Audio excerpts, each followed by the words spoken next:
This includes record military recruitment, which is skyrocketing suddenly. It includes the military deploying to secure the southern border, which it notes a 99% drop has now taken place in illegal crossings. It notes the Department of Defense has supported about 19 transfer flights to Guantanamo Bay, 34 removal flights for around 2,300 illegal immigrants, the establishment of the New Mexico Defense Area, and a whole lot of other actions. Effectively, they've militarized the entire southern border and the waters. But, after going over the border security actions, it then goes into something else. The Pentagon has also launched the Restore America's Fighting Force Task Force, a new task force to bring back our fighting power. And they say this is to, quote, oversee the department's effort to abolish DEI and implement merit-based, colorblind policies. You'll be judged by the content of your character and not by the color of your skin. Good old color blindness coming back. Now, on that front, the Pentagon has also a new standard put in place. It prohibits any Department of Defense resource from being used to host celebrations of events, it says, that are, quote, related to Cultural Awareness Months. And some people say, what do you mean the Pentagon can't have, Cultural Awareness Months? The thinking with it is that when you're propping up one specific group, you're undermining all the others. And unless you want to have White Heritage Month, you're probably not going to do it. Otherwise, it's a type of discrimination. If you're going to do it for one group, you have to do it for all of them. That's kind of the thinking with it. So they're just not going to do it. It also eliminated jobs that are, quote, focused primarily on diversity, equity, and inclusion. It also removed all content related to DEI and climate change from basically all the Pentagon accounts, all the DoD websites, all Pentagon social media, and every physical building and location. No more of that. Now, and briefly remember why that's such a big deal. When it comes to military spending and government spending overall, one of the thinkings with government spending politically is that this is one of the biggest parts of the budget, and so if you mandate that the budget has to be used for certain areas, it works as a type of government subsidy for certain initiatives, projects, and movements. For example, Southern California had previous policies mandating that if government makes acquisitions and there was a green, quote-unquote, alternative, they had to buy that green alternative, even if it cost more money. And that led, for example, in Southern California, to street lights. When they go and put new street lights in, they had to do solar-powered street lights, for example. Same thing with the military.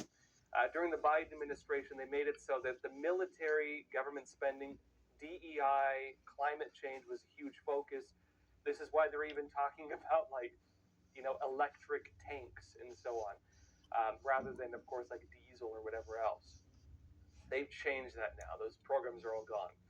And it basically goes on like this for a while also, this video. It notes that many efforts around race, gender, and climate change have now been officially eliminated.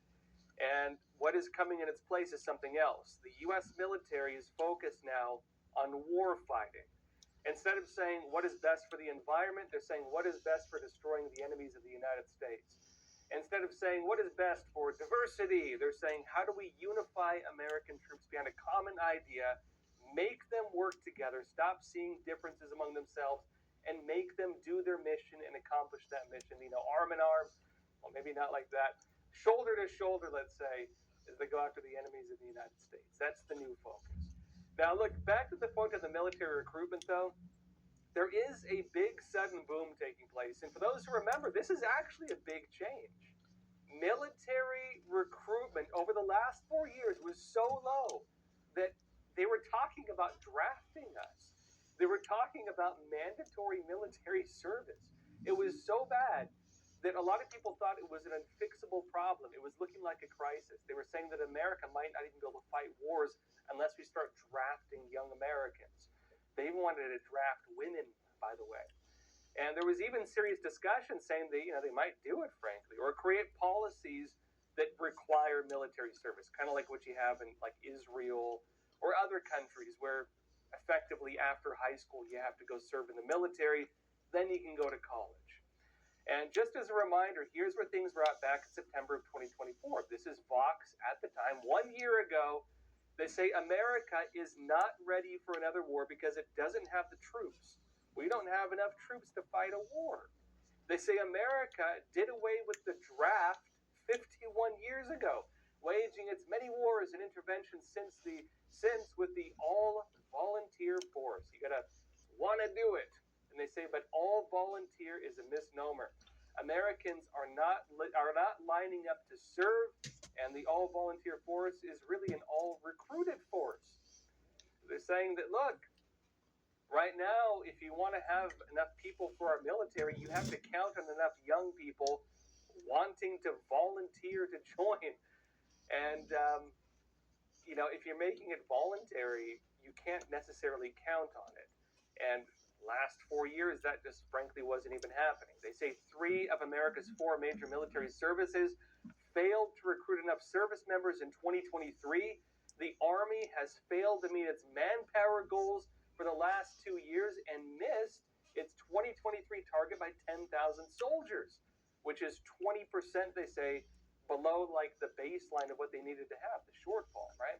They say today the active duty Army stands at around 445,000 soldiers, 41,000 fewer than in 2021, and the smallest it has been since 1940. You might say, well, like 445,000 is still a lot. If you understand that what they need to fill, America basically has integrated roles. If you miss recruitment in a few different roles, it actually impacts the capabilities of the entire military, which is why they have baselines to fill all the essential roles that we have that support each other. It's one of the strengths of the U.S. military, by the way, kind of the integration of all the different forces. They say a decrease in the size of the active force might be less worrying if a large reserve pool could be mobilized in the event of a major war or national emergency, but recruiting challenges have impacted the reserve components even more severely than the active duty force. And look, on that point, it gets worse. Military.com was reporting back in March, not that long ago, that even when people were enlisting, even when you can get them to join, which was hard enough, there was a huge attrition rate. Basically, people were not finishing their, full service. So even with the reduced number, they say, people joining and signing up and everything else, many of them were not staying for their full contracts. They just didn't want to be there, or they were getting fired, or they did not want to get the vaccine, and they got pushed out, because that was a big part of this, by the way. It noted that just in the U.S. Army, about a quarter, 25% of soldiers who were recruited since 2022 did not stay for their full contract. Now, look, you could say why that was. A lot of politics was brought into the military, identity politics, DEI, climate change. Whether you like it or not, these are deeply partisan issues. And a lot of people felt they were being, politically targeted because of that. And then, of course, there were the vaccine mandates where troops were required to get it. If you didn't, That's what happened. you were discharged, and not in a very good way. And even very recently, there were open calls, to bring back the draft. It was so bad they were saying we might not be able to fight wars. The narrative going all around was that if Americans no longer want to voluntarily serve, then you got to make it involuntary. If there's no voluntary service, you have to force people to do it because we need a military. But now, guess what? That may not be necessary, let's say. Actually, this is the case by a long shot. Suddenly, not only do Americans seem suddenly interested in joining the military again, military recruitment is surging. We're only like a few months into the Trump administration. The military, almost across the board, is at the brink of reaching their entire year goals. It is absolutely surging. I don't know if they're going to have to cap it eventually, but they're getting more people than they can even take effectively.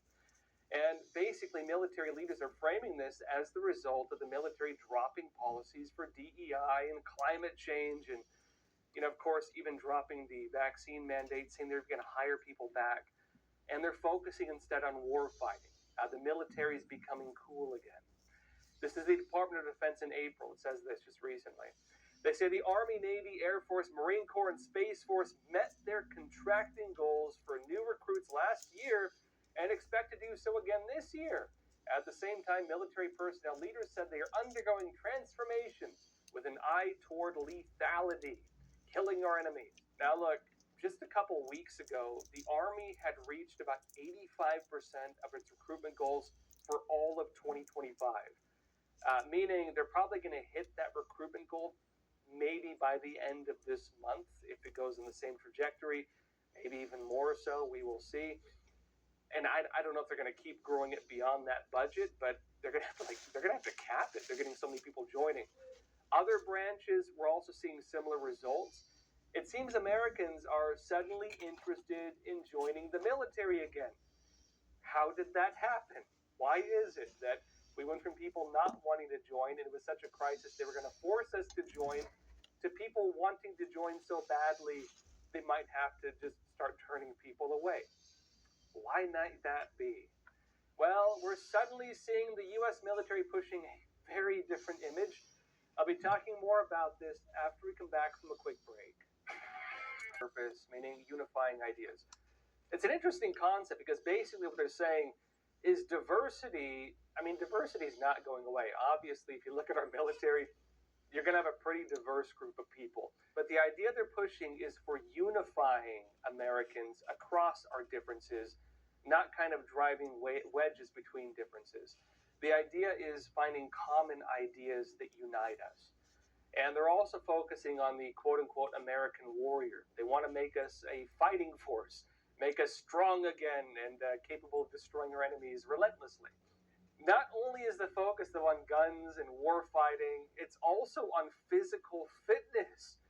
Defense Secretary Pete Hegseth recently declared a new agenda on this, and your defense secretary has a new slogan that is quote-unquote fit, not fat.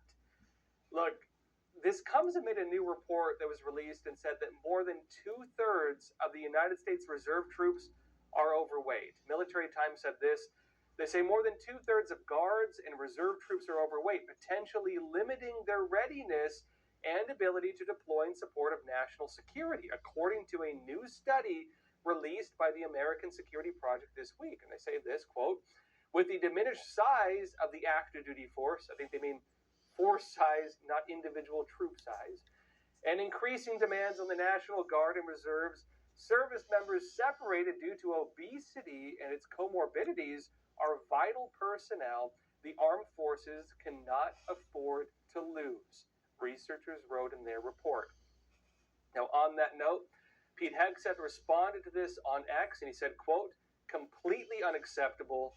This is what happens when standards are ignored, and this is what we are changing. He said, real fitness and weight standards are here. We will be fit, not fat. Now, briefly on why that's maybe slightly controversial, by the way.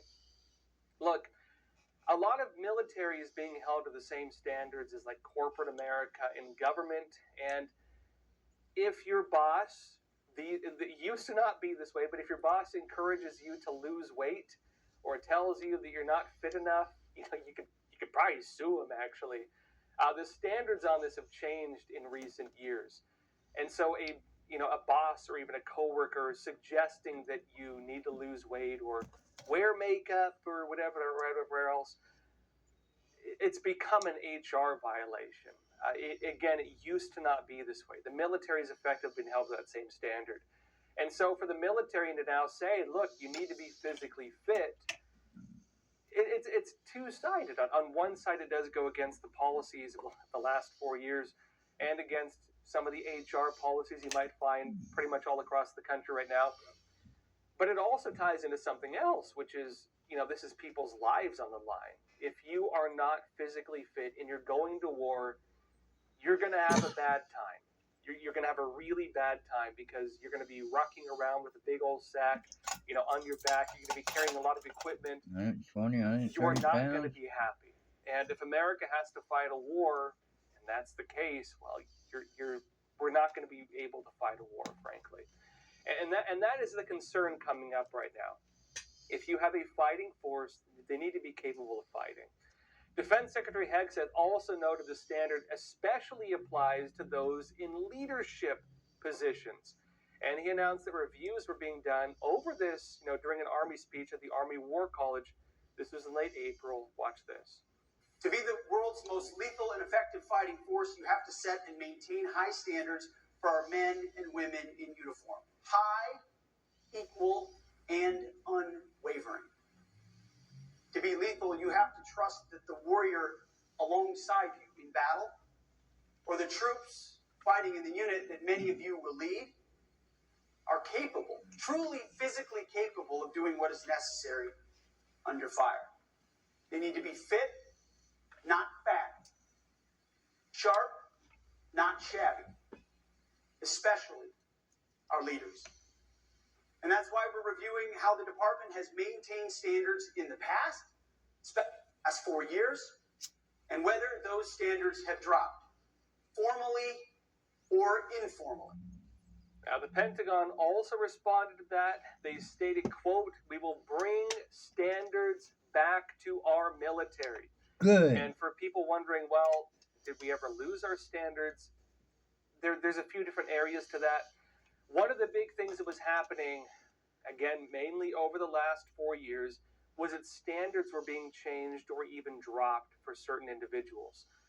For example, if you wanted to go for special forces or special operations forces, you're looking at very rigorous standards. You're looking at very high expectations on physical fitness, very high expectations on troop cohesion, and the military was starting to reduce standards for certain groups. One of the biggest ones was women. They were reducing the physical fitness requirements for them. And, one of the reasons is just, like, it is biology. Women tend to not have as much upper body strength. They have to work like 2 or 3 times as hard to reach the standards that men have with upper body strength. And so with like pull-ups and things like that, they weren't reaching the standard. What they did was they lowered the standard to basically let more people in. And some would argue, well, that brings women into the fighting force. The other argument was you were going to put them in jobs that get them killed and get the people around them killed.